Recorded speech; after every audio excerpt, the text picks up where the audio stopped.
Bonjour et bienvenue à votre émission d'actualité matapédienne bien branchée. Cette semaine dans l'édition du 12 octobre 2017.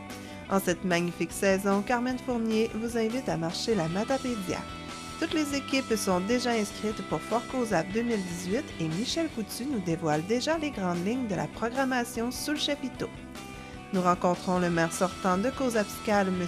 Mario Côté. Vous êtes invité à participer à la semaine matapédienne de l'entrepreneuriat. Et M. Jean-Guy Tremblay vous présente la 3e édition du salon Les Chemins de vie. Mais d'abord, nous commençons cette émission dans les locaux de l'organisme de bassin versant Matapédia Restigouche, qui est actif plus que jamais.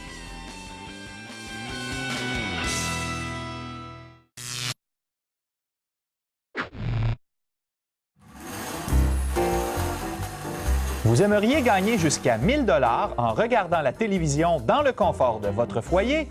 Jouez au télébingo de votre télévision communautaire tous les dimanches 12h30. Une agréable façon de soutenir le seul média télé 100% matapédien. Pour information, téléphonez au 88 629 45 03 ou consultez le www.tvcmatapedia.com.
C'est Mireille Chalifour, directrice générale de l'organisme, qui a eu le plaisir de nous dresser un portrait d'ensemble de toutes leurs actions en cours.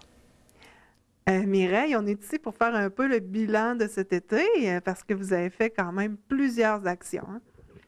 Cet été, c'était le projet depuis un jardin de puits pour le saumon. Généralement, on a essayé de faire une grosse formation au niveau de Amqui, à Sébec et également à Matapédia. Donc, on emmène les citoyens à comprendre la gestion des eaux de puits dans leur territoire, sur leur maison et où elles puent.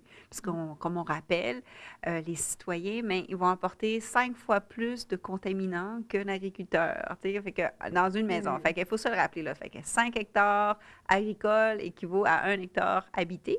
C'est pas croyable, hein? C'est parce que la pollution est plus présente autour d'une maison que dans un champ, où eux retiennent mieux. En effet, nous, on retient absolument aucune eau de puits. Tout, on fait du tout à l'égout, puis les gens, vraiment, là, c'est le principe de changer la mentalité de la chaîne de trottoir. La chaîne de trottoir, il n'y a rien de plus nuisible pour la rivière, finalement, parce que la chaîne de trottoir, elle ne permet aucune infiltration, aucune captation de l'eau de puits. Elle envoie tout à l'égout et l'égout va directement à la rivière. Fait qu'il faut qu'on s'imagine tout ce qui sort de notre toiture de goudron, de nos gouttières, de nos pavés fraîchement peints, de tout notre gravier. On peut s'imaginer tout ce qui est sur notre terrain avec nos chiens et nos chats. Donc, on peut, tu sais, tout ça, ça va directement à l'égout. Fait qu'il faut que les gens comprennent que les pluviales vont directement à la rivière et ça a un impact. Le terrain agricole, une terre agricole, bien, il va avoir quand même une bande riveraine. Des fois, c'est sûr que des fois, peut-être. Elle peut être plus petite pour certains, pensent, mais elle est quand même une bande riveraine qui est d'herbacées ou de plantes hautes qui permet ce filtrage-là. Et ce qu'on n'a pas, nous, on a de la pelouse et un pavé, ou de la pelouse et de la garnotte. Fait qu'on n'a pas aucune filtration de nos eaux de puits. Il faut qu'on apprenne à capter, à infiltrer, puis à répartir nos eaux de puits de manière plus optimale, parce qu'en ce moment, on nuit à rivière. Présentement, ça a été complété à Matapédia. Oui, quel beau succès, quelle belle... c'est beau, en fait. On a vraiment un voisinage qui s'est pris. On a 13 maisons, 13 maisons sur 40 qui sont vraiment mis de l'avant, donc un quart du quartier. On a les journées où on a fait les jardins de puits. Les citoyens se sont partagés, ils ont été aidés sur le voisin et l'autre. Fait qu'il y a un beau partage de citoyens là, qui s'est fait, puis d'aide pour chacun ce qui est leur aménagement des eaux de pluie. On invite les gens d'ailleurs à aller voir. C'est à Matapédia. C'est dans le secteur de l'Hôtel de Ville et la rue Chamonix. Donc, vous pouvez voir là, les aménagements là, qui ont été faits sur les terrains. Ça peut être inspirant pour certains qui aimeraient peut-être pouvoir le faire ici. D'ailleurs, les terrains ils vont être identifiés comme ça. Ils vont avoir un ornement de jardin qu'on va pouvoir voir sur chacun des jardins. Oui, c'est magnifique. Et justement, celle qui a fait ça, c'est Louise Beaupré. Oui. Qui est au sein de votre équipe maintenant. Bien oui, notre nouvelle recrue de l'année. On est vraiment contents. On cherchait une agente de communication et de logistique. Puis Louise, on a mis le poste, on a annoncé le poste et on a eu Louise qui a offert sa candidature. Puis on est bien contents. C'est vraiment une belle acquisition. Là. On a fait vraiment une belle à l'intègre d'équipe merveilleusement bien. Et peut-être qu'elle va vous aider aussi avec le lac Matapédia parce que vous avez plusieurs rencontres déjà de fait avec des organismes, des élus, je crois. On a fait appel pour ce qu'on appelle le plan d'action pour le lac Matapédia parce que nous, cet hiver, pour l'automne et l'hiver, on s'enligne pour faire le plan directeur de l'eau 2018-2023. On est déjà rendu là. Les grandes séries de concertations qu'on a faites, c'est en 2014 déjà. Donc, nous, on veut vraiment faire un plan directeur de l'eau. Et pour ça, on veut vraiment affiner le plan directeur de l'eau à des unités hydrologiques, des lacs ou des bassins versants. Donc, le lac Matapédia, on a fait des rencontres d'information, des rencontres où on s'est arrêté sur des pistes d'action qui étaient discutées. Louise va nous permettre vraiment de nous aider à faire la logistique parce qu'il y aura aussi les tables de concertation forestière, agricole, MRC. Donc, il va y avoir plusieurs tables de concertation à venir. Fait que oui, vous allez avoir plein d'invitations qui vont venir. Et c'est important d'être présent. Il ne faut pas oublier que le plan directeur de l'eau, ce plan d'action-là, c'est un plan qui a été élaboré avec le milieu agricole, forestier, municipal, récréo-touristique et tout. C'est vous autres, c'est le milieu qui a mis ces pistes d'action de l'avant, qu'on a mis les cibles ensemble. Mais là, il faut revisiter nos cibles, il faut revisiter nos indicateurs, regarder nos objectifs. Est-ce qu'ils sont encore pertinents? Est-ce qu'on les renouvelle? Est-ce qu'on les change? On les modifie? Il faut en discuter. Quelle est la nouvelle réalité de 2005, quand on a commencé à faire les pistes d'action, qui ont été quand même évolutives jusqu'à maintenant, en 2017. Donc, PALM, ce qu'on appelle PALM, notre petit jeu de mots du plan du lac Matapédia. On a eu une première rencontre dans l'après-midi où on a eu la MRC qui était présente et également des comités de développement du lac Matapédia, notamment ceux-là de Valbriand. Et un pêcheur, c'est ce qu'on a eu pour l'après-midi. Donc, on a revisité des pistes. Et dans la soirée, on a eu une rencontre, on appelait tous. Et je remarque encore, on dit, les riverains, vous avez de la job à faire parce que le 3/4 des personnes qui étaient présentes à cette rencontre, c'était des agriculteurs. Donc, on fait un plan d'action pour le lac Matapédia. Les 3/4 sont présents, c'est des agriculteurs. Fait que je vous dis, riverains, riveraines, citoyens, il va falloir que nous c'est aussi... C'est le temps d'être concernés. Oui, c'est le temps. Ils ont fait le travail, on a vu dans les résultats, on voit les suivis, le phosphore a baissé, l'azote ammoniacal a baissé, la matière en suspension a baissé, la job a été faite. Maintenant, eux sont en continuité de leur objectif, puis toujours en continuité. Toutefois, là, le citoyen, comme je disais tantôt, nous, on fait du tout à l'égout. La bande riveraine n'est pas tout à fait présente. Le tutoriel au ruissellement. On a il y avait aussi il y avait 2-3 pêcheurs. On est inquiet par rapport au tout l'a dit. Faut qu'il y ait des mesures là, qui se fassent. La grande solution qui est sortie de ça, je dirais, on a plein de pistes d'action. Puis le lac Matapédia, c'est le deuxième plus grand lac à l'est du Québec. On n'a même pas encore un comité de lac. On n'est pas capable de partir un comité de lac. Fait que je dis, riverains, riveraines et élus, aussitôt que vous avez sorti de votre période d'action, il va falloir vraiment mettre de l'eau à la roue parce qu'il y a un lac qui a besoin d'attention. Et interpeller leurs citoyens. Oui, tout à fait. Et il y a une plante qui persiste. Ça vous a beaucoup occupé cet été. La berspondyle, que je rappelle qu'on a un article scientifique qui, dans cet article scientifique, dit qu'elle est potentiellement résistante aux herbicides. On ne connaît rien de cette berce-là. On ne connaît pas comment qu'elle peut se reproduire, comment le taux de reproduction au niveau des graines, des semences, des fleurs. On ne connaît rien. Mais ce qu'on a observé cet été, notre but cet été, c'est d'apprendre à la connaître, l'observer, regarder quel type de traitement qu'on pourrait faire. Parce qu'avant de dire, on va faire un engagement, tu sais, Roundup, tout le monde, on va mettre Roundup partout, est-ce que c'est efficace? On ne sait même pas. Apparemment, non. Et voilà. Fait que, tu sais, il y a vraiment des choses qu'il va falloir faire. Il y a certains Roundup qui ne seront pas efficaces. Il va falloir qu'on la regarde. Il va falloir qu'on travaille avec les agriculteurs, qu'on interpelle vraiment le secteur. Oui, la situation est assez dure, elle est assez pesante par rapport au secteur de Sébec, mais d'autant plus à Amqui, là. Il y en a vraiment partout. Le CN va falloir qu'ils soient interpellés. Le MTQ va falloir qu'il travaille. Puis là, on interpelle le MTQ aussi là-dessus parce que toutes les voies, les routes de voirie, les interconnexions qui se fait, on voit qu'elles se propagent de côté. On la voit aussi dans les champs agricoles. On interpelle les agriculteurs aussi, voir que peut-être qu'ils ont fait des traitements, voir qu'est-ce qui marche, ce qui ne marche pas. Elle brûle. Il y a encore des cas de constat de brûlure. On a fait des corvées cet été. On a eu quand même des rencontres d'information. On avait quand même une bonne trentaine de citoyens là, qui étaient présents là, au parc Maurice-Gagné. Mais il va falloir encore se mettre de... Tu sais, tout le monde met de la partie. Il ne faut pas attendre que la ville va faire chaque raccoin de chaque coin. Tout le monde va falloir s'y mettre, puis ça va être au printemps. Si chacun fait un peu de tests chez soi, bien, peut-être qu'on va trouver la recette miracle, on ne sait pas. Oui, on est aux affûts des tests, mais nous, on veut voir du avant-après puis des suivis, parce qu'un test, peut-être qu'on ne la voit pas arriver là, dans le mois qui suit, mais peut-être qu'elle va arriver dans 3 semaines plus tard, dans 3 mois plus tard. Cette plante-là, on l'a vue, nous, on l'a mis en serre, par exemple, pendant tout l'été. On a mis des petits pots en serre, il fait 50 degrés, la plante n'est pas morte, pas arrosée. C'est du tenace. On l'a mis pousser à travers les craques de béton. Elle pousse. On l'a mis pousser les 2 pieds dans l'eau, à l'ombre, au soleil. On dit que c'est une plante de montagne. Fait qu'on est dans son milieu de prédilection. Pourquoi qu'elle pousse plus qu'avant? On ne peut pas vraiment se préciser pourquoi. Mais ce qu'on a remarqué, c'est que beaucoup de monde l'a déjà dans leur pelouse. Là, à petit niveau, c'est qu'ils la coupent à chaque année. Et c'est pour ça qu'à un moment donné, quand tu arrêtes de corrompre la pelouse, bien, elle ressort. Au printemps, il va falloir qu'on agisse tout le monde. Là, quand il va falloir faire peut-être remettre des plastiques noirs. C'est peut-être pas beau, mais ça va peut-être faire l'affaire. Là. Ce qu'on voit, c'est le plastique noir là, qui réagit bien à couvrir puis après ressemer. Sinon, est-ce qu'on veut vraiment aller avec du Roundup partout? Là? Ça va être une grosse décision à prendre. Parce qu'on est sur le bord de l'eau à certains endroits. Fait que... Puis le Roundup, ce ne sera pas juste une fois, là, il va faire un traitement. Puis là, parce que le niveau de vie de cette semence-là, on ne sait pas combien de temps qu'elle vit dans la terre. Fait qu'on est pour 5, 8, 10 ans, on ne sait pas. Oui. Encore beaucoup de travail. D'ailleurs, on a 2 jeunes qui sont en train de travailler avec Expo-Science, qui font l'Expo-Science avec nous. Puis là, ils se sont attaqués à la berce et à la mieux connaître. Fait qu'ils sont en train de nous créer des savoirs. Fait qu'on va attendre les résultats de nos 2 jeunes scientifiques. D'ailleurs, les 2 filles qui ont gagné des prix l'année passée avec Hydro-Québec.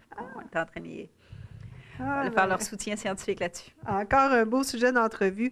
Et puis, j'imagine qu'on va encore en avoir plein avec vous prochainement. C'est quoi qui s'en vient? Table de concertation, plan directeur de l'eau, il faut qu'on mette nos mires, il faut qu'on mette nos cibles. Nous, on travaille faire un portrait puis une diagnose renouvelée, plus facile d'accès qu'on va mettre parce qu'on a un nouvel employé aussi qui va arriver la semaine prochaine, un autre spécialiste en communication qui va faire une équipe avec Louise. Fait qu'on y va full communication pour cet hiver. Fait qu'on veut vraiment mettre le plan directeur de l'eau plus accessible, les pistes d'action, puis essayer de vraiment pour permettre la mise en œuvre, le suivi de mise en œuvre plus facile avec les gens. Et si on veut vous contacter, c'est toujours les mêmes coordonnées? Tout à fait. Fait que c'est le www.matapédiarestigouche.org. Toutes nos données, nos contacts sont à l'intérieur de ça. Alors, merci beaucoup Mireille et félicitations pour votre beau travail. Merci beaucoup. Il faut tous faire notre part pour l'environnement, que ce soit seulement pour continuer de marcher dans notre beau paysage enchanteur. Justement, Carmen Fournier de l'organisme Marchons la Matapédia vous invite à le faire. Carmen, on est ici dans le dortoir de Marchons la Matapédia.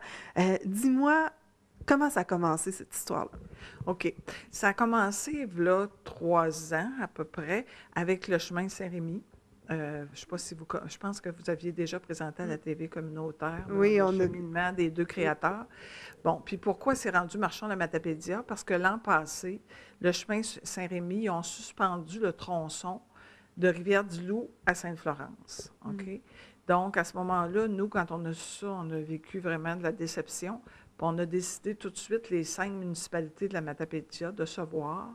De là est né le comité régional pour Marchons la Matapédia. Puis on a décidé de ne pas baisser les bras. On a dit, nous, on continue. Donc, c'est pour ça qu'avec l'autorisation de M. Pinel, on a pu partir ici dans la vallée Marchons la Matapédia. Et là, c'est quand même quelque chose, là, parce que c'est bien beau de dire oui, ça existait déjà un peu, mais là, se regrouper pour reformer un autre organisme, c'est du travail. Hein? Oui, on n'a pas chômé, mais les gens étaient tellement motivés parce que, tu sais, depuis ces 3 ans-là, les municipalités avaient travaillé chacun de leur côté avec leurs comités locaux. Ça avait créé vraiment dans chacune des municipalités une belle atmosphère. Et les gens ne voulaient pas perdre ça, cette implication-là des gens. Bien, vitement, on s'est retourné sur notre scène, puis on a créé notre logo, on a eu notre conférence de presse, etc. Puis on a demandé un peu de subvention. La Caisse populaire puis le député Bérubé nous ont aidés pour partir. Puis avec toute la collaboration de tous les comités locaux, ça a été possible. Et dis-moi, le chemin, c'est quoi au juste? Ça part de où? Ça OK. finit à Sainte-Florence? Oui, c'est ça. Nous, au fond, ça touche nos 5 municipalités. Les gens couchent le premier soir à Saint-Cléophas. Ça commence là. Le lendemain, ils s'en viennent à Sainte-Irène. Ils couchent à Sainte-Irène, ici, dans notre dortoir. Après, ils vont coucher à Saint-Léon chez un hébergeur, à Albertville, et ils terminent à Sainte-Florence. Donc, c'est 5 nuitées, 4 jours de marche pour 70 km environ, sur nos routes rurales, avec nos beaux paysages, nos belles personnes à rencontrer, parce que les marcheurs, c'est toujours des gens très intéressants, puis ils découvrent je pense, les merveilles et puis les beautés qu'on a dans chacun de nos territoires. Et ceux qui accueillent aussi sont très intéressants. Ben oui. Par exemple, comme toi, tu es allé à porter des marcheurs à Valbriand pour aller leur montrer l'église. Oui, bien c'est ça, mais aussi, tu sais, on leur montre les richesses de notre coin ici. Puis, les hébergeurs leur font visiter chacun leurs ressources dans leur village, toujours avec le consentement des gens, là. Mais c'est ça qui est plaisant parce qu'on montre ce qu'on a de beau. Et c'est bien organisé, il y a des dépliants, des règlements. C'est quoi les règlements, entre autres, ici, là? Bien, c'est juste qu'on leur demande, parce que vu qu'on est à l'édifice municipal, ici, on n'est pas chez des hébergeurs. Donc, on est dans un édifice municipal. Il faut leur monter les règles, là, s'il y a un incendie, etc., par où il faut qu'ils sortent. Puis, comment fonctionne, on leur donne des clés, il y a des consignes pour ça, etc. Là, ils sont toujours bien collaborateurs, puis ils comprennent très bien. Là. Puis c'est un endroit qui est calme, ils peuvent se reposer. Et il y a même un sentier juste derrière, ici, derrière l'édifice. Oui, on a un beau sentier pédestre ici, à l'arrière de l'édifice, qui a vraiment des beaux coins, qui est beau, là. Il y a bien des gens qui ne connaissent pas, mais si vous avez à m'amener 1 heure et quart, 1 heure et demie pour venir voir ici en arrière de l'édifice municipal, on a un beau sentier pédestre. On leur fait découvrir aussi le parc régional Val-d'Irène. Cette année, en plus, on avait les serres de Carpinterie, etc. Là, je me dis, on essaie le plus possible de leur faire connaître, comme je disais tantôt, nos ressources. Et pour cet hiver, qu'est-ce qui s'en vient? Bien, c'est la motoneige. Ça serait vraiment un bel endroit pour eux. Oui, bien c'est en dehors de Marchons la Matapédia. Là. C'est qu'ici, on a quand même investi pour créer ce dortoir municipal-là. Donc, les gens de la paroisse sont invités, ceux qui veulent, à l'utiliser. Et aussi, on veut faire de la publicité auprès des motoneigistes, des skieurs, pour que le dortoir soit utilisé, là, parce que c'est vraiment un bel endroit. Là. Il y a de la place pour 6 personnes. Puis il y a toutes les commodités là, pour douche, salle de bain, etc. Là. Alors, que ce soit pour Marchons la Matapédia ou encore pour avoir un petit abri après avoir fait de la motoneige, c'est quoi les coordonnées? Qui on doit contacter? Il y a 2 personnes qui sont nommées pour recevoir les demandes, puis des demandes d'information. C'est Chantal Tremblay et Anne-Marie Gagnon. Donc, on les appelle. Est-ce qu'il faut réserver longtemps d'avance ou ça peut être fait peut-être une semaine à l'avance? Oui, je pense qu'une semaine à l'avance, c'est bien correct, là. Mhm. Anne-Marie et Chantal vont vous dire nos disponibilités, les prix, etc. Et j'avais oublié de demander, admettons, pour faire le tour de Marchon, du sentier, combien de jours ça peut prendre environ? Ça prend 4 jours. Comme je te disais tantôt, c'est 5 jours, c'est 5 nuitées et 4 jours de marche. OK. Puis ils peuvent partir, il y a des départs à tous les jours, là. Mais là, actuellement, on a fermé le 1er octobre parce que tu sais, c'est le temps de la chasse, donc c'est plus prudent. Fait qu'on va être prêt l'année prochaine pour recevoir des nouveaux marcheurs, tant de la région de la Matapédia, parce qu'au fond, on ne connaît pas toujours les villages dans le haut pays, OK? Et les gens de la Matapédia sont invités à venir marcher, puis les gens aussi de l'extérieur, là, partout dans le Québec, là, on est sur les sites là, de randonnée, là. Oui, et aussi, il y a la municipalité qui s'est beaucoup impliquée. Oui, heureusement qu'on a eu dans notre comité local le support de la municipalité parce que ça n'aurait pas été possible. Moi, je veux les remercier beaucoup là, pour leur support pour notre projet. C'est aussi grâce à eux, puis à tous les hébergeurs, puis aux gens du comité local à Saint-Irène. Puis dans toutes les municipalités, les gens ont travaillé fort pour que le projet puisse reprendre vie. Alors, on peut aller visiter ça justement sur le site de Marchand-la-Matapédia. Et puis, félicitations pour toute votre belle organisation. Merci beaucoup. Bien, ça me fait plaisir. Au plaisir de vous revoir tous, découvrir nos beaux villages. Merci. Voici maintenant d'excellentes nouvelles pour Fort Cozap 2018. Michel, vous aviez mis le paquet pour Fort Cozap, puis vraiment, la population a été au rendez-vous, hein? La population et les gens de l'extérieur, je te dirais, à l'engrandeur de la province, parce qu'on a battu un record d'affluence. C'était le 20e anniversaire de Fort Cozap et on a atteint, écoute, le chiffre magique de 17 000 personnes qui ont fréquenté le site durant les 4 jours d'activité. Ce fut tout à fait au-delà de nos attentes, je te dirais. Et on s'est aperçu justement que Fort Cozap est de plus en plus populaire, toujours aussi intense et vivant. Et je le disais d'entrée de jeu, on a des gens qui sont venus assister au spectacle, assister aux compétitions, assister aux jeux, des gens de Gatineau, de la Côte-Nord de Montréal, de Laval. Les spectacles ont été courus, entre autres, les 2 spectacles, je vous dirais, les plus populaires a été celui de Guylaine Tanguay, où on a joué presque à chapiteau fermé, et celui de Trévis Cormier, qui a été extrêmement populaire. C'était un de nos plus gros dimanches soirs à vie. Donc, ça a été un succès sur toute l'année, justement, et le comité organisateur a fait un travail incroyable, ainsi que nos près de 300 bénévoles qui ont participé à cette activité-là. C'est un festival qui est en place depuis 20 ans. C'est rodé au quart de tour.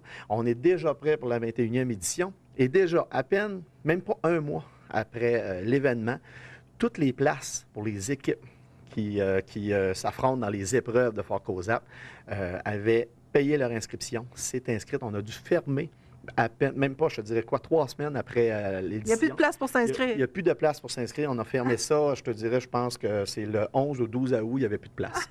Donc, les gens se sont inscrits immédiatement et on avait réduit le nombre d'équipes à 22 pour permettre à nos bénévoles de participer. On a reçu 24 paiements. Donc, on s'est dit, OK, on va garder les 24 équipes qui veulent participer. Ils ont poussé, ils voulaient. Oui, c'est ça. Donc, on leur permet à 24 équipes de participer. Avant, on avait une trentaine, mais ça faisait des jeux qui étaient trop longs. Donc, là, il y a 24 équipes, il n'y a plus de place du tout. Donc, on a accepté. C'était très clair à tout le monde. Les premiers arrivés, les premiers qui ont payé leur inscription, ça officialisait votre participation à la 21e édition. Et samedi dernier, justement, on avait le party des bénévoles, le party avec nos bénévoles, avec de vinyle. On avait un beau buffet, les gens étaient là. Ils ont gagné plein de prix, tout le monde était souriant. Tout le monde parlait déjà de la 21e. Et là, on a annoncé en primeur la programmation musicale, entre autres, du 21e anniversaire. Donc, les gens vont vraiment, vraiment être contents. Et à Fort Cozap, on fait les choses assez rapidement. On n'y est pas. Il y a beaucoup de groupes qui veulent venir. Vous êtes à veille de préparer l'autre édition avant. Et je te dirais pourquoi on fait ça si rapidement, c'est qu'il y a beaucoup de groupes. J'ai des tonnes et des tonnes de demandes, de devis techniques, d'offres de bennes qui veulent venir à Fort Cozap. Parce qu'on ne se le cache pas. Là. Fort Cozap, 95 % du festival, c'est les équipes et les épreuves. OK? 5 % c'est les groupes le soir. OK? Qui viennent, les gens viennent s'amuser, tout ça, ceux qui font des journées avec les équipes et ceux qui ne viennent pas tout simplement, mais ils viennent voir les groupes. Donc, on a annoncé justement, on va avoir le jeudi soir la star du country acadienne, qui est Laurie Leblanc, qui sort en 5e album, je pense. Là, il est partout. Il a fait 5 titres, justement. Les shows qu'on a vus, entre autres, à Grande-Vallée l'été passé, étaient remplis à pleine capacité. Donc, préparez-vous. Ça va danser en ligne solide. Le jeudi soir, c'est toujours country. Donc, Laurie Leblanc va être là. Vendredi soir, on va accueillir nos équipes. On aura De Vinyle, qui est un trio de Québec qui font du vrai bon rock. Ça va être un VIP pour les équipes cette fois-là. On n'en dit pas plus. C'est une vraie belle surprise. Ça va commencer très tôt après souper. Donc, surveillez la programmation qui va sortir après Noël complète. Donc, on va en savoir plus. Et ensuite, on y était localement. C'est Open House qui a fait les belles heures de Fort Cozap, qui a remanié un peu son spectacle, un nouveau setlist aussi, donc ils vont venir rocker ça jusqu'à minuit. Vendredi soir, on termine ça à minuit, parce que tout le monde est sur le terrain à 6 heures du matin. C'est pour ça qu'on finit ça à minuit. C'est pas une question de ne pas avoir d'autres bands ou quoi que ce soit, mais on veut vraiment que les gens gardent leurs énergies pour la plus grosse journée de la fin de semaine et les épreuves du samedi. C'est toutes des épreuves assez... Oui, parce que ça, les gens ne voient pas ça, hein, parce que les gens viennent déjeuner vers 7h30, 8h, et ils ne voient pas à 5h, 5h30 les quelques 150, 200 bénévoles qui sont sur le terrain, qui préparent leur jeu, parce que les épreuves, ce n'est pas le comité qui prépare ces épreuves-là, ce sont des entreprises de la vallée de la Matapédia qui, chacun, préparent leurs épreuves à leur façon. C'est une entreprise, je pense à Soudure Mobile, je pense à, mon Dieu, j'en ai pas en tête, c'est la première qui me vient, mais écoute, il y a une quinzaine d'épreuves préparées par des comités de bénévoles et des entreprises ensemble. Et c'est pas les mêmes au début, une lignée à la fin. Là. Non, exactement. Le samedi, les épreuves sont faites d'une façon et le dimanche, lors de la grande finale, on modifie un peu ça pour pas justement que ça devienne acquis pour les équipes. Dire, moi, je suis capable de faire l'épreuve, il n'y a pas de problème, on va en faire comme ça. Donc, c'est pas comme ça que ça se passe du tout. Donc, c'est ça. Puis là, on a annoncé, je poursuis dans la programmation musicale, le samedi soir, on va accueillir le Boogie Wonder Band qui fête ses 20 ans, justement, d'existence sur scène.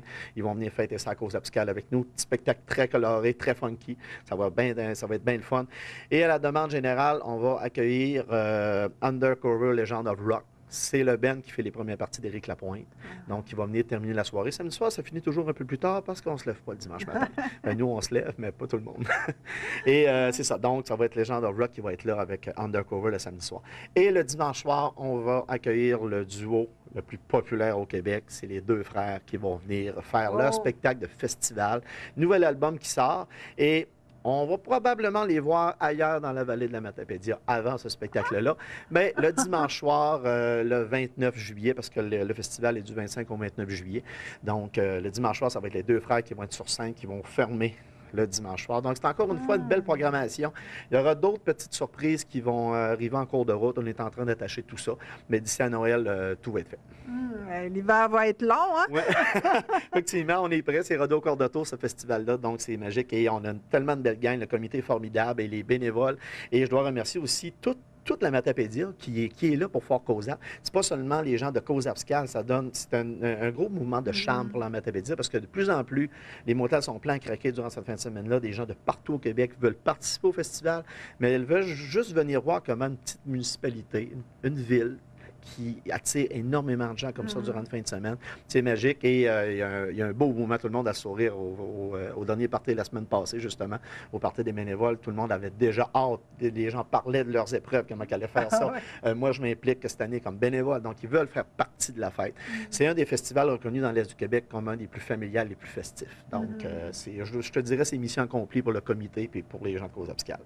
Il y a vraiment de quoi être fier. Alors, merci beaucoup, Michel, et on a très hâte à l'été prochain. Oui, on vous revient avec les prochains scoops. Merci, Nathalie. Dirigeons-nous maintenant vers Cause Abscale, où nous rencontrons M. Mario Côté, qui a choisi de passer le flambeau à un autre maire après 9 ans de service. Monsieur Côté, vous avez décidé que cette année, c'était la dernière que vous alliez être maire ici à Cause Abscale. Dites-moi, qu'est-ce qui a motivé votre choix? Bien, c'était même décidé depuis l'année dernière. Moi, j'avais dit que à mon dernier mandat, c'était mon dernier mandat. Fait que je prenais ma retraite cette année de la politique municipale. J'étais 9 ans maire. J'ai remplacé le maire en 2008, je crois. Le maire qui était décédé durant son mandat. Il restait 1 an à son mandat. C'était M. Denis Bastien. Fait que, vu qu'il restait moins qu'1 an à son mandat, on s'est nommé un maire parmi les conseillers municipaux. On n'avait pas besoin d'aller en élection. Fait que j'avais fait un mandat d'1 an avec l'ancien conseil de M. Bastien. Par après, j'étais allé en élection pour un autre 4 ans. J'avais des adversaires à... C'est moi-là, j'avais remporté l'élection. Puis à l'autre mandat, le dernier mandat, il n'y avait aucune opposition. J'ai rentré sans opposition. J'ai fait 4 ans. J'ai fait 9 ans au total là, à la mairie. Plus, au total, j'ai été conseiller municipal aussi. Fait que j'ai fait 20 ans de vie politique. Donc, vous pouvez me parler de quelques accomplissements pendant ces 9 ans? Dans les 9 ans, bon, les principaux accomplissements dont je suis le plus fier, là, c'est on a fait toute l'année passée, ou le 2 ans, tout le système de réfrigération à l'Arena, qui a été refait à neuf, la chambre des joueurs, la dalle de béton. Parce on n'avait pas le choix de le faire parce que les nouvelles exigences environnementales nous permettaient plus de fonctionner avec des compresseurs au fréon. Il fallait s'en aller au CO2. Il fallait se mettre aux normes pour l'Arena. Fait qu'on l'a fait. On a eu 1 million de subventions là-dessus. La ville a payé l'autre million. Ça a coûté 2 millions ce projet-là. C'était une grosse décision à prendre, mais on l'a pris. Fait qu'on a dit si on veut garder un Arena Glotical, soit qu'on ferme les portes ou qu'on va de l'avant. Le conseil a décidé d'aller de l'avant. On y était. Le hockey, à mon avis, il va tout le temps en avoir. Il y en a dans la Ligue nationale, ça fait que c'est là pour un bout. Hein. Un jour, il va peut-être avoir des équipes de juniors, puis l'Arena va continuer de fonctionner. Fait que c'est pour ça qu'on a décidé d'aller de l'avant dans le projet de l'Arena. Un autre projet qui m'avait tenu à cœur quand j'ai rentré comme maire, c'était de refaire l'Aqueduc et l'égout de la route 132 ouest et le prolongement et l'urbanisation du secteur. Ça a été fait pour 50 maisons. Fait que toute la partie ouest de la ville a été rallongée, fait partie de la ville présentement, était comme dans la paroisse, elle avait maintenant rendu ville. Fait que ça fait... C'est un bon bout, là, 50 plus, maisons. On en a profité en même temps pour collecter le camping et le motel qui était là. Il y avait des commerces. Fait qu'eux autres ont le service d'Aqueduc et d'égout maintenant. Puis on a fait des trottoirs, puis on a urbanisé le secteur. Ça a fait rallonger la ville. Après ça, des autres gros projets qu'il y a eu à Causa-Tuscale, c'est le projet de biomasse forestière, de chauffage à la biomasse. On est assis au-dessus de la fournaise. La fournaise à biomasse est en dessous de nous autres. C'est chaud! La fournaise à biomasse est en dessous de nous autres et on chauffe 7 bâtiments avec cette fournaise-là. On était au mazout avant. On s'est gardé une fournaise au mazout pareil au cas où que l'autre fournaise brise. Il y a tout le temps un système qui fonctionne si jamais la biomasse briserait, mais le principal chauffage, c'est la biomasse. Puis c'est la première ville au Québec, je crois, qui a chauffé autant de bâtiments à la biomasse. Puis on chauffe 7 bâtiments là, municipaux. On chauffe l'église, l'aréna, l'hôtel de ville, le centre culturel, le centre, l'ancienne école Cossette, l'école Saint-Rosaire, le presbytère. Puis c'est une énergie verte. Oui, c'est une bonne économie d'électricité, c'est certain. À mon avis, on sauve parce qu'en plus, on va récupérer des gaz à effet de serre. Là, on va avoir une remise là-dessus. Puis on vend de l'énergie à l'école. Fait que c'est un investissement qui va se récupérer tout seul. Puis en plus, on consomme plus de carburant, presque plus. C'est du carburant vert. Puis de la biomasse, ben, c'est pas ça qui manque dans la vallée. Là. Non, mettons qu'on ne sait plus quoi faire avec. Un autre projet que j'ai fait, je vais regarder mes notes parce que dans 9 ans, il a fait s'est fait beaucoup de choses. Il y a eu des travaux d'amélioration au camping. Tout le camping, l'accueil a été refait à neuf. Le sanitaire a été refait. Ensuite de ça, il y a eu la participation de la ville dans la résidence pour personnes âgées de 75 ans et plus, la seigneurie Montouet. La ville, à l'arrivée de mon mandat, il y a 9 ans, j'ai participé beaucoup à ce projet-là pour le mettre en place. Et maintenant, c'est fonctionnel. On a eu la construction d'une nouvelle caserne d'incendie, toute neuve. On a... ensuite de ça, si je fouille dans mes notes, là... il faut que je les retrouve. Construction de 2 nouvelles passerelles pour motoneige et VTT, tout à fait neuves, en acier galvanisé. Ça a été fait durant mon mandat. La dernière a été faite l'année passée. Ensuite de ça, il y a eu l'amélioration dans le parc de la Pointe, plusieurs travaux de mise aux normes du réseau d'Aqueduc et d'égout, soit la rue Saint-Luc, Saint-Denis, la rue Boudreau, la rue Blais et la rue Morin. C'était refait.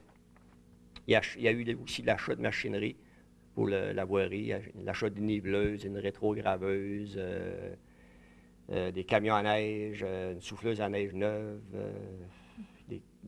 un balai de rue, chargeur sur roue, une niveleuse neuve, puis des camionnettes, puis des équipements de garage. Ensuite de ça, il y a eu la réfection cette année. On a fait la réfection du rang métallique nord. Toute l'asphalte au complet a été refaite à neuf. On a profité du programme de mise aux normes du réseau routier local. Là. On en a d'autres à faire dans les années à venir. Là. On a fait plusieurs cette année de tronçons. Il n'y a pas juste ce rang-là qu'on a fait. Il a fait d'autres petits tronçons aussi. Il y a eu aussi la participation de la Ville dans le projet du parc éolien de Vent-du-Quem, durant que j'étais maire. Un projet qui rapporte à peu près 100 millions par année en redevance à la Ville, tout près de 100 millions en redevance que la compagnie d'éoliennes nous redonne. En plus, la Ville a 2 lots. Un lot sur le parc éolien qui a 2 éoliennes dessus. Ça fait que ça rapporte, c'est 10 000 par éolienne que ça rapporte, plus les redevances collectives. Il y a eu, durant mon mandat aussi, la construction d'environ une trentaine de résidences neuves pour surtout des jeunes couples en plus. Des nouveaux arrivants, des jeunes qui ont voulu se bâtir à cause de Tucal. Au moins, on a arrêté de démolir à cause de Tucal, on construit. Ouais. Ça fait 30 nouvelles résidences. C'est bon. Durant 9 ans, puis avant que j'arrive, il y avait une maison qui s'avait construite. Ça faisait un bout de temps qu'il n'y avait pas eu de construction neuve. On a aussi mis en œuvre une nouvelle politique d'aide aux entreprises là, par la Commission de développement. Puis on a une commission de développement en passant qui va très bien, avec un président qui avait pris la relève, c'est justement André Fournier, lui qui va être le prochain maire. Il a été élu sans opposition. Il a été réélu. Il a été élu, oui. Je pense qu'il n'aura plus de temps beaucoup de s'occuper de la commission de développement. Il va passer son droit à un autre, mais il va s'occuper de la mairie. Il était déjà conseiller. Il était conseiller municipal, André, fait qu'il a été élu sans opposition. C'est lui qui va prendre la relève. C'était, comme on va dire, mon dauphin. Il y a les travaux qui sont déjà en cours, puis c'est le point de l'être. On est en train de faire la chloration de l'eau potable. On est obligé de chlorer notre eau potable parce qu'on a eu des analyses négatives. Aussitôt que tu as 2 analyses négatives dans une ville, il faut que tu chlores ton eau. C'est un projet qui est assez gros. Là. On est en train de le faire. Ça va être prêt d'ici le mois de novembre. Là.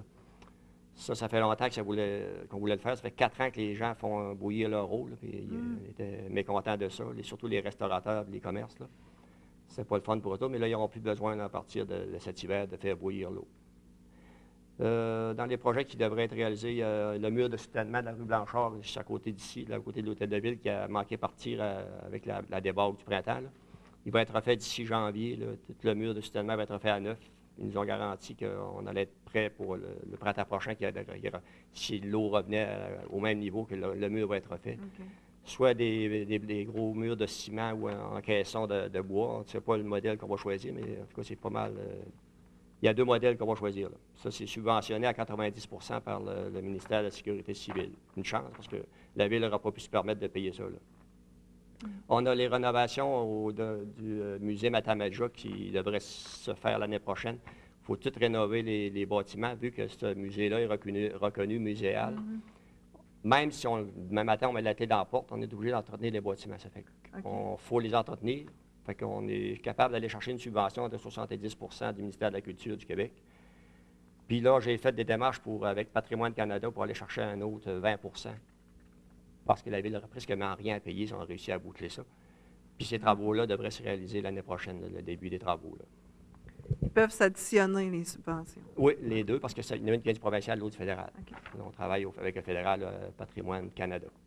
C'était la seule place qui nous restait au fédéral. On a déposé le projet des petites collectivités. On a été refusé. Ce que je n'ai pas aimé du projet des petites collectivités, c'est que c'est des municipalités de 100 000 habitants et moins qui étaient éligibles. Mais des municipalités de 100 000 habitants et moins au Québec, il y en a seulement 10 qui ont 100 000 et plus. Ça fait que toutes les autres étaient éligibles.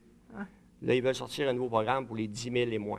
Là, ça aurait plus d'allure. Au moins, il y aurait plus de municipalités qui pourraient... Il y a le programme Fort qui vient de sortir aussi, là, le programme de... C'est un programme qui vise... faut qu'il soit relié à une autre MRC, le programme Fort. Il faut qu'il y ait qui touche à une autre MRC. Fait qu'on pourrait... on veut refaire notre passerelle, justement, de piétons. Il nous reste une passerelle à refaire à Côte-Escale.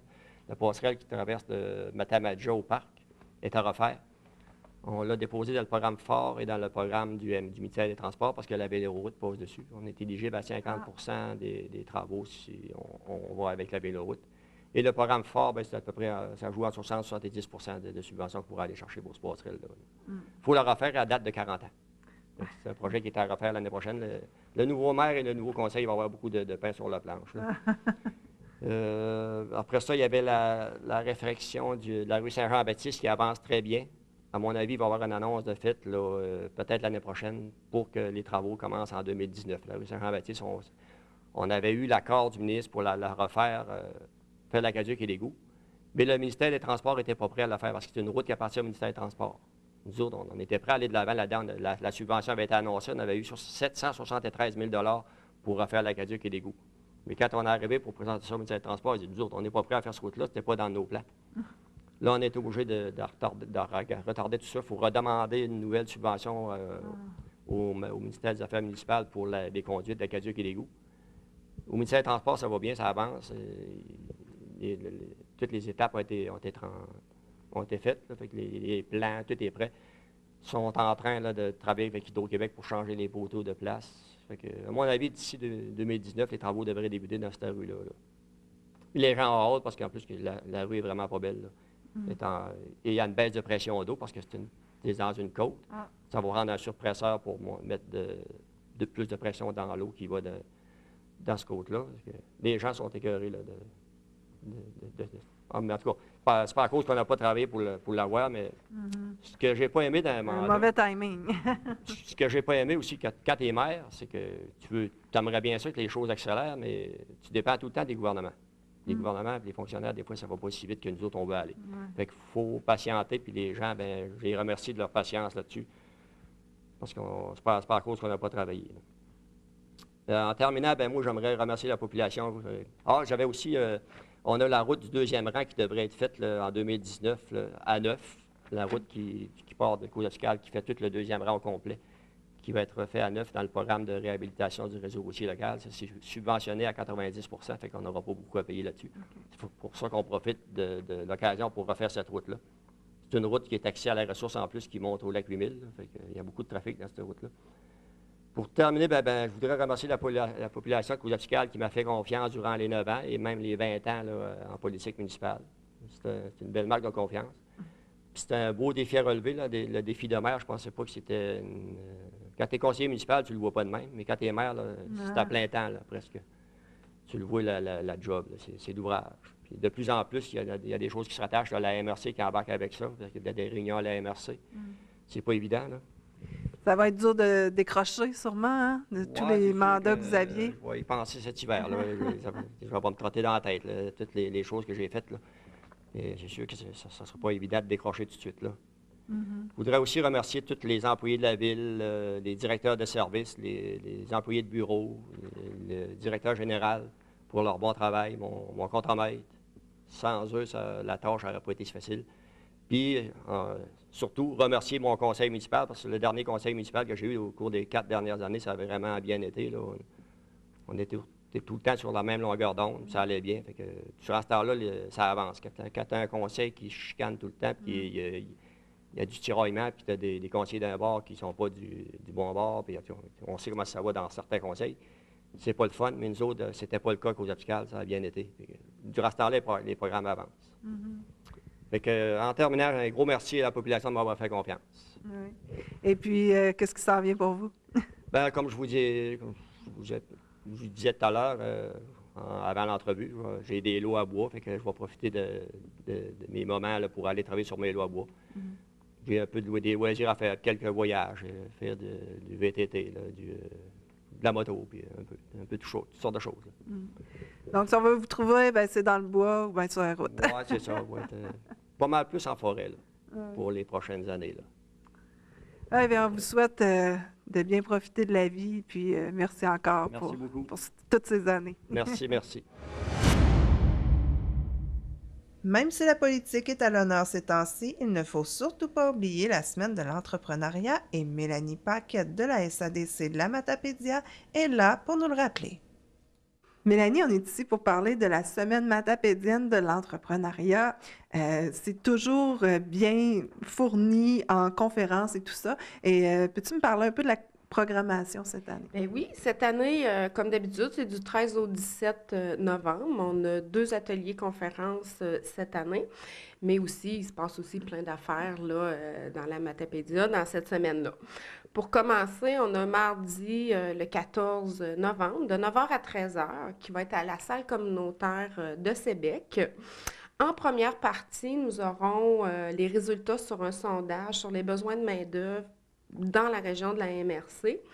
Ça a été réalisé par la Direction régionale des services Bas-Saint-Laurent, Service Québec Bas-Saint-Laurent. Ensuite, c'est un atelier-conférence sur la compréhension et la gestion de la diversité culturelle qui est avec Madame Marie-Laure Eudes Ledorz. C'est une consultante en gestion des ressources humaines et en développement organisationnel. Je vous fais un petit topo de cette conférence-là.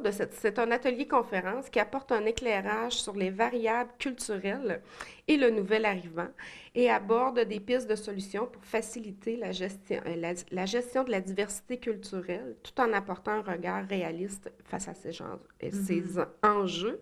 C'est super intéressant. On sait que c'est d'actualité aussi et que c'est pour outiller nos entrepreneurs dans ce domaine-là. C'est pas seulement des gens, comme on parlait tantôt, qui viennent vraiment d'ailleurs, mais ça peut venir des gens qui font juste arriver de Québec ou Montréal. Oui, effectivement. Tu sais, quand on parle de nouvel arrivant, c'est pas nécessairement qu'ils viennent hors Québec, dans d'autres pays. On sait que si ça vient de Montréal, du Nouveau-Brunswick, c'est aussi des nouvelles arrivants qu'on doit s'occuper et que les entrepreneurs là, peuvent aussi avoir accès à ces gens spécialisés-là.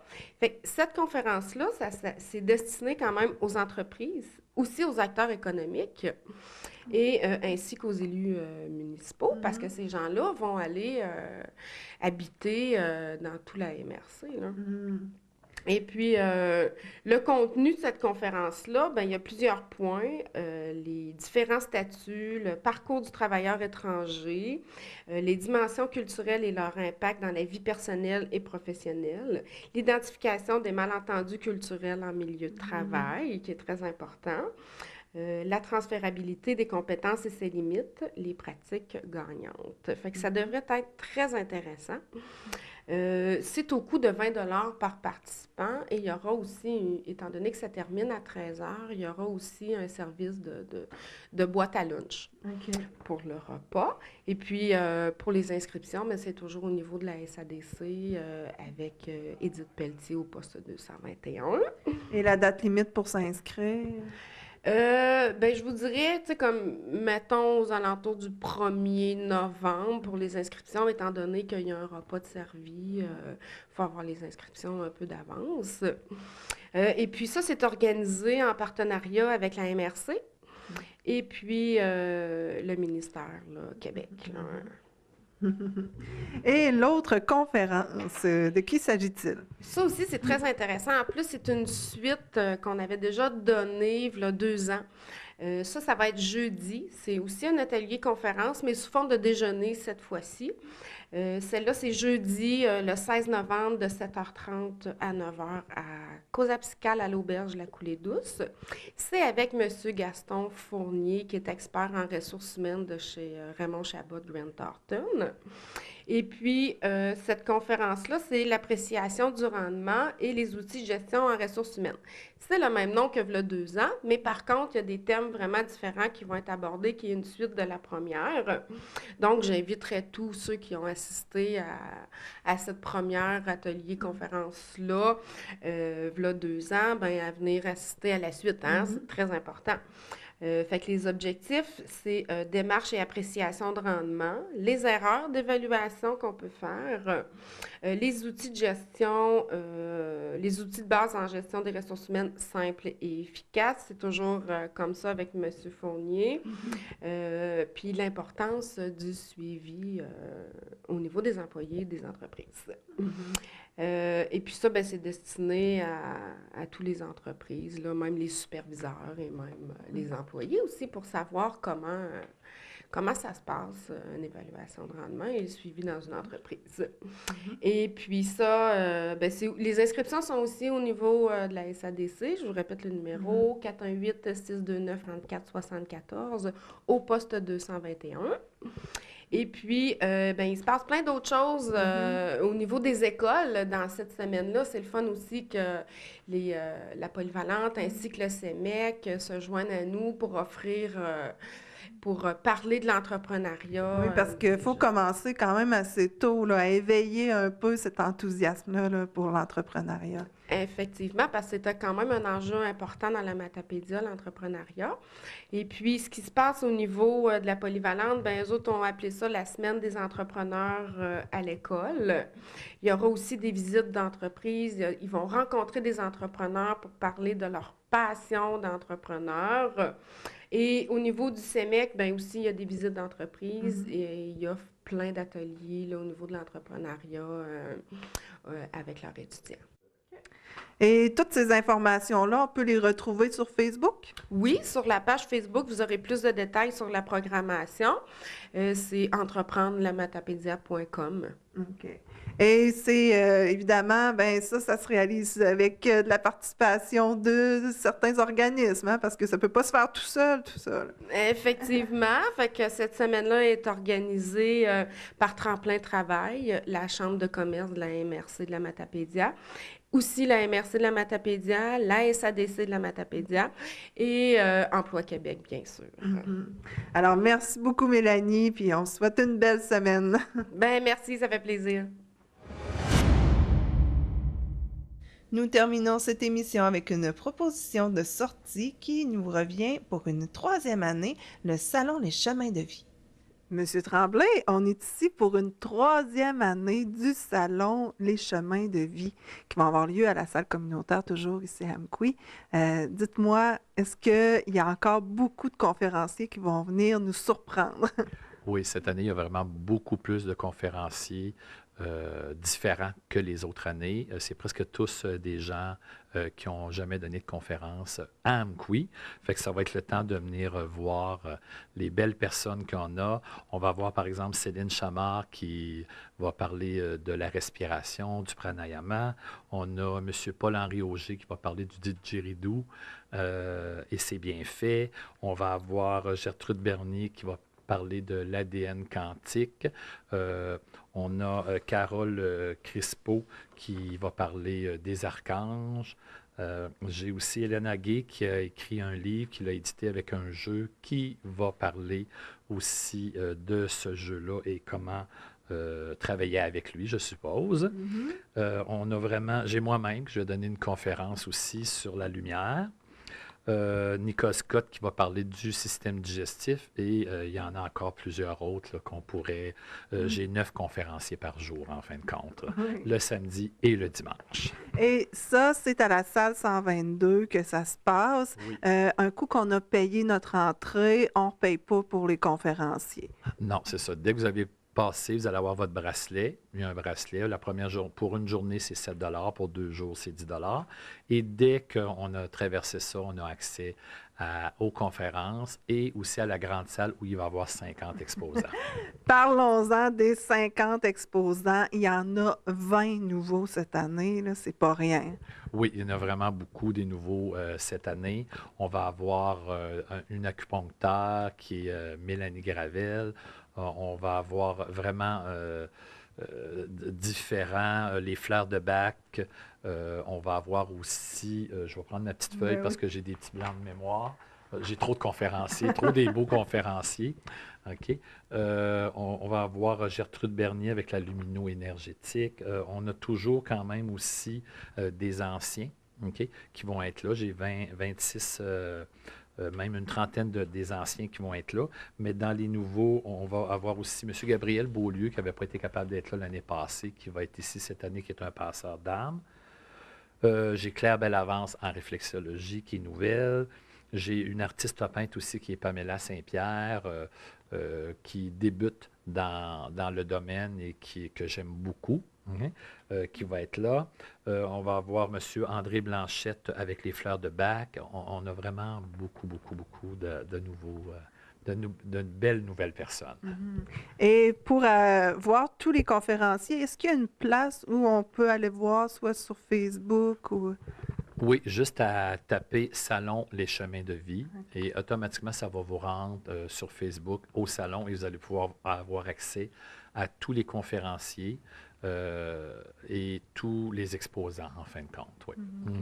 Et pour pouvoir acheter nos billets, bien évidemment, il faut se rendre sur place. Oui, à l'entrée. Directement à l'entrée, vous allez pouvoir payer, comme je disais tantôt, 7 pour une journée et 10 pour 2 jours. Vous allez avoir un bracelet de différentes couleurs selon la journée ou les 2 jours. Et là, c'est important d'amener de l'argent liquide, je crois, parce que les exposants, ils n'ont pas de machine. Oui, il y en a quelques-uns, quelquefois, qui ont des machines, OK?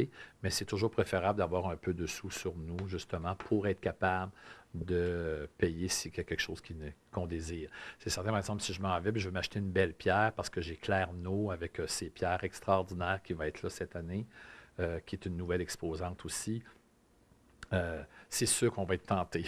C'est sûr qu'on va être tenté. Ou si on veut avoir des informations, si on veut se faire une réflexologie ou n'importe quoi dans le salon, des fois, c'est bon d'avoir un peu d'argent cash.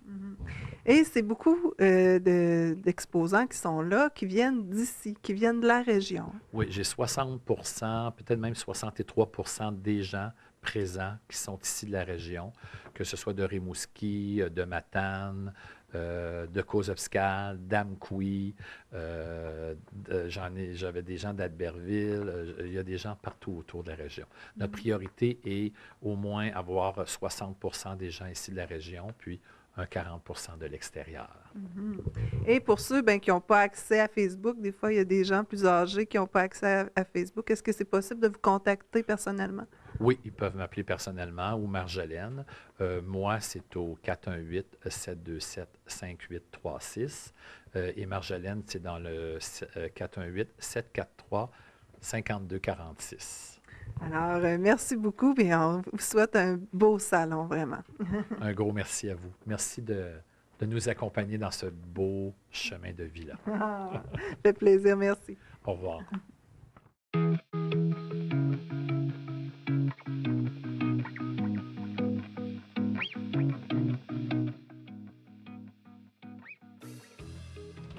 Est-ce que tu vas apprendre à faire de la musique là-bas? Oui. Est-ce que tu vas aller danser là-bas? Non. Tu vas rien faire là-bas? Musique. Musique. Nous avons contribué à la campagne de financement du camp musical du lac Matapédia parce que nous croyons qu'on va en avoir besoin dans les prochaines années.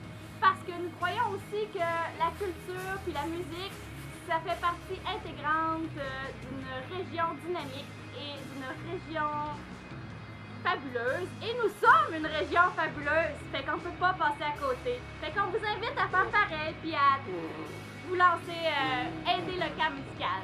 Puis on finit ça en musique. Angelette, vas-y, musique.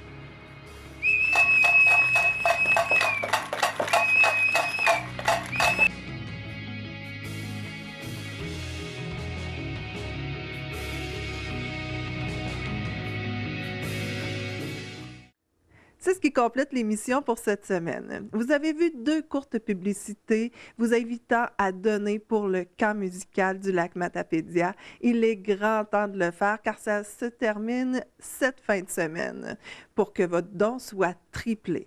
Alors, rendez-vous au www.camplacmatapédia.com pour donner en ligne ou encore téléphoner au 88 725 85 12 pour le faire autrement. Évidemment, si vous avez un événement à promouvoir, eh bien, téléphonez-moi au 88 629 4503 et demandez Nathalie. Sur ce, je vous souhaite une excellente chance au Télébingo ce dimanche à 12h30. 500 $ pour la carte pleine. Bonne semaine. Informatique Bar-Est assure l'entretien du parc informatique de votre TVC. Informatique Bar-Est offre un service informatique résidentiel, commercial et industriel.